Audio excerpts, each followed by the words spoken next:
हे मध्य प्रदेशचे जे बोंधूबाबा आले होते बागेश्वर महाराज इथं येऊन जेव्हा छत्रपती शिवाजी महाराज म्हणून बोलले होते, तुकोबारायांबरोबर होते बोलले होते, तर माऊली महाराजांबद्दल पण बोललं गेलं होतं. हा झोपला होता का दाढीचे केस उपटत बसला होता का गवत उपटत बसला होता? बंदूक दाखवून 12-15 लोक होते असं आम्हाला कळलेलं आहे. आणि मग अशा पद्धतीने तुम्ही जर धमकवत असाल, फक्त प्रसिद्धी मिळावी म्हणून तिथं शाई टाकत असताल, गोंधळ घालत असताल, तर हे शोभणारं नाही, आपल्या महाराष्ट्र धर्माला शोभणारं नाही आणि वारकरी संप्रदायाला शोभणारं नाही.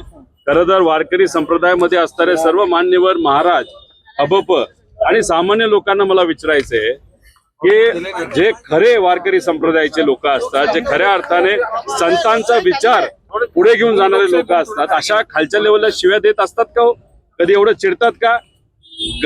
बंदुके दाखवतात का? बंदुके घेऊन फिरतात का? मग अशा पद्धतीने ही लोक जो घुसखोरी करत असतील आणि लोकांना धमकवत असतील तर हे शोभणारं नाही. आणि हा कोणी जो बोंधू लागला ना, त्याला मला विचारायचंय की त्याचे जे गुरु आहेत त्यांनी जी आळंदीमध्ये आणि नागपूरमध्ये शाळा काढली, बहुजन समाजाच्या मुला मुलींना त्या शाळेमध्ये शिकवलं जातं का? प्रवेश आहे का? या बोंधूबाबांनी सांगावं.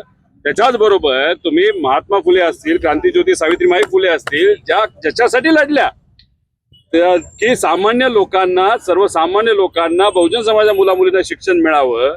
आणि मग आजच्या काळामध्ये बहुजन समाजाला शाळेत तिथं जाऊन दिलं जात नसेल आणि याला तू गुरु मानत असतील आणि इथं येऊन आम्हाला शिकवत असतील, हे महाराष्ट्राच्या विचाराला परवडणारं नाही, शोभणारं नाही.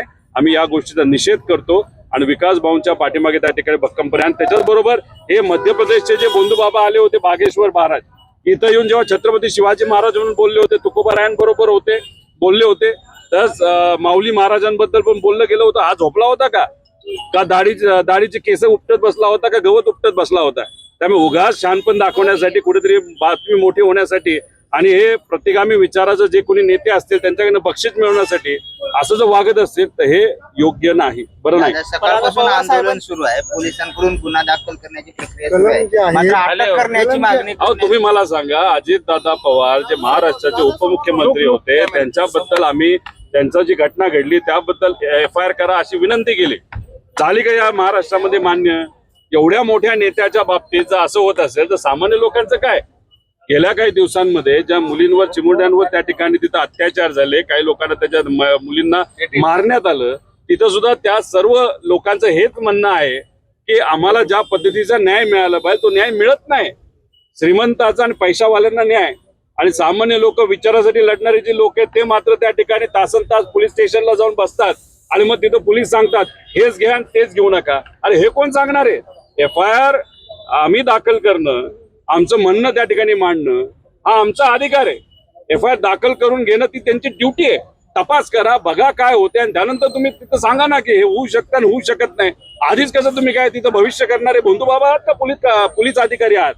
त्यामुळे उगाच पोलीस स्टेशन मध्ये अशा पद्धतीने न वागता जे म्हणणे ते तुम्ही स्वीकारून, आता अर्ध पिक्चर बघितलंच ना, इंक टाकताना बघितलेलं आहे, धमक्या देताना बघितलेलं आहे, शिव्या देताना बघितलेलं आहे.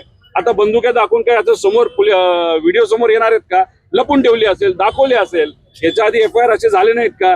तर मग इथं या विकास भाऊंचं ऐकून FIR दाखल करा